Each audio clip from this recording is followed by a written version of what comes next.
Please, it's okay. You're stars. We like you for who you are. Insulated divas whose talent allows you to pig out on the finer things in life because we all need something to aspire to. But being talented, which you are, isn't the same as knowing things or having the credibility to advise people on their politics. You rail against privilege, but you avail yourself of the greatest privilege of all, to remain clueless. Bill Maher is taking aim at Hollywood, and the way he does it is hard to ignore. The outspoken comedian says he is tired of what he sees as preachy woke stories and unrealistic ideas taking over the film industry. You can't argue with a straight face, or even a gay face, that the Academy in 2026 still overlooks minority achievement, or that Hollywood is biased in favor of all white people, just Australians. But come on, man, can we live in the present? No Academy member this year filled out their ballot thinking, well, I didn't think Chalamet was very good, but I'll vote for him because he's white. Hollywood isn't a secret cabal of racists. It's a secret cabal of people terrified of looking like racists. On a recent episode of Real Time with Bill Maher, he sharply criticized what he sees as Hollywood's growing focus on pushing woke messages in movies and TV shows instead of simply telling good stories. If you enjoy direct, no-nonsense political commentary, be sure to hit the subscribe button. And let's jump right into it. It was glaring that Joe Rogan was not nominated. For Best Podcast? Yeah, I mean, it is kind of popular, and, you know, it is known. It is known. He's absolutely brilliant at what he does. And he's very good at what, exactly. So you're going to have an inaugural podcast category. And you don't have... It just speaks to living in the blue sky bubble. Yeah. But get out of your bubble, you know? I want to be one of you. I am one of you. But you're just so hard to defend because you're just such smug assholes. And this town is the epicenter of the problem. It really is. How many more liberal Democrats are there? There's you that say what you say. Bill Maher did not waste any time making his point. He went straight after Hollywood, calling it the center of what he believes is modern woke culture. In his view, the entertainment industry has slowly gone through a major cultural change that has affected everything from movies and TV shows to big award ceremonies. Maher argues that the main focus is no longer telling great stories. Instead, he believes many studios care more about sending political or social messages than creating entertainment people truly enjoy. He also says the same way of thinking now influences who gets celebrated and who gets quietly left out. According to Maher, people like him are not overlooked because they lack talent, but because they refuse to agree with what he describes as Hollywood's liberal culture. From his perspective, the industry no longer rewards creativity first. He believes it rewards people who are willing to follow the accepted way of thinking. I just got a Golden Globe nomination for the one I did yesterday.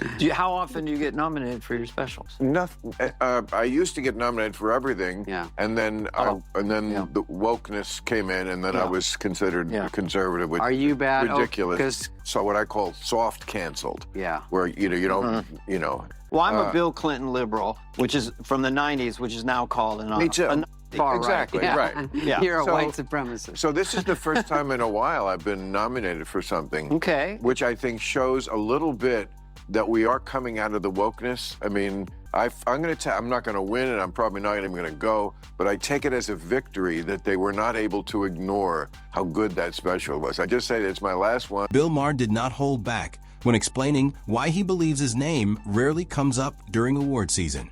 In his view, it has nothing to do with how well known he is or the impact he has had. He believes it is mainly about how people in Hollywood see him. Maher says that because he often criticizes what he calls woke culture, many people in the entertainment industry have labeled him as a conservative, even though he does not fully identify that way himself. He argues that once someone gets that label, it becomes much harder to be accepted by Hollywood's inner circle.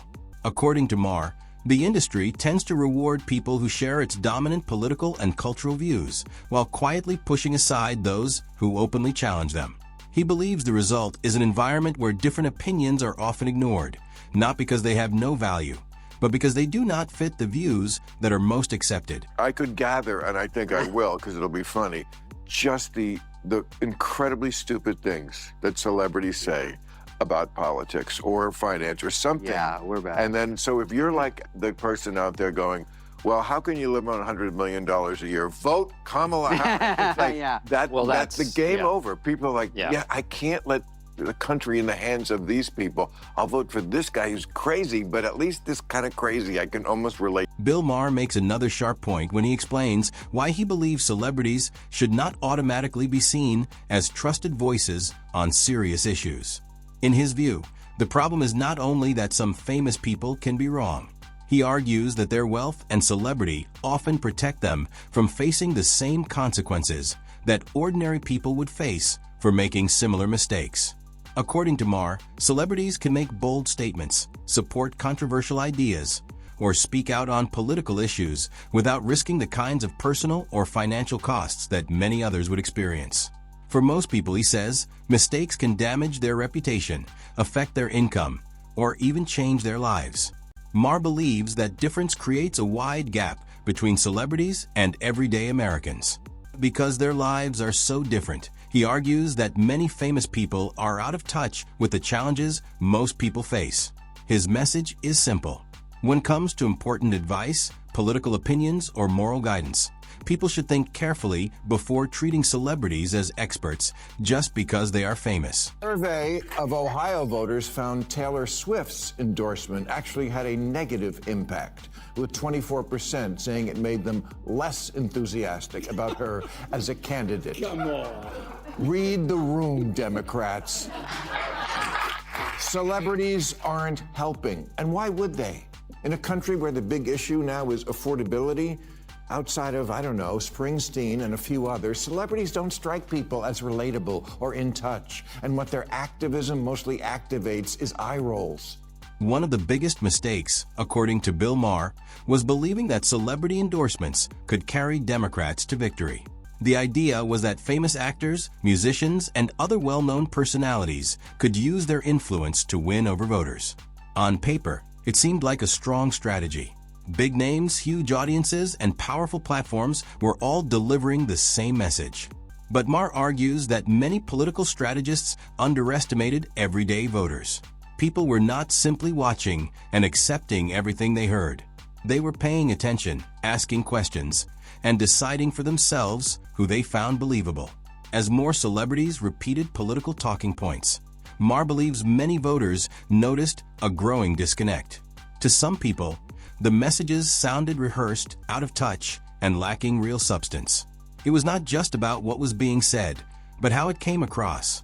Many voters felt those messages did not reflect the challenges they faced in everyday life. Instead of building trust, some celebrity endorsements may have had the opposite effect, making it seem like the campaign relied more on famous faces than on genuine ideas. In the end, Maher argues that many voters looked past the star power and focused on authenticity, and he believes that made the biggest difference. Please, it's okay, you're stars. We like you for who you are. Insulated divas whose talent allows you to pig out on the finer things in life because we all need something to aspire to. You rail against privilege, but you avail yourself of the greatest privilege of all, to remain clueless. Maher's point connects with a lot of people because, if we're being honest, listening to some Hollywood celebrities can feel really uncomfortable. There often seems to be a big gap between how confident they sound and how connected their words are to real life. Take Emma Watson, for example.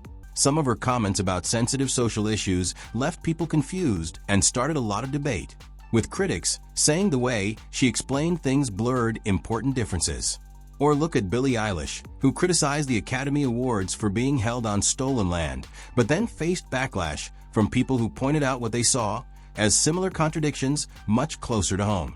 The frustration isn't only about people having different opinions. It's also about what many see as hypocrisy and being out of touch. When celebrities speak as if their views are the only truth without showing balance or self-awareness, many people feel it comes across as out of touch. Instead of changing minds, Moments like these often push people away and make them believe that being famous doesn't automatically mean someone has real credibility or a good understanding of everyday life. Dave Chappelle lashed out at me last month because I called him out for saying there was more free speech in Saudi Arabia than here. Well, I was right. What he said was stupid. America has many problems, including free speech issues on both left and right, but we're real different than Saudi Arabia. If you don't believe me, try opening a lesbian art gallery there. Maher pointed to what he believes is a clear example of a celebrity being out of touch with reality. When Dave Chappelle suggested that Saudi Arabia has more free speech than the United States, it surprised a lot of people.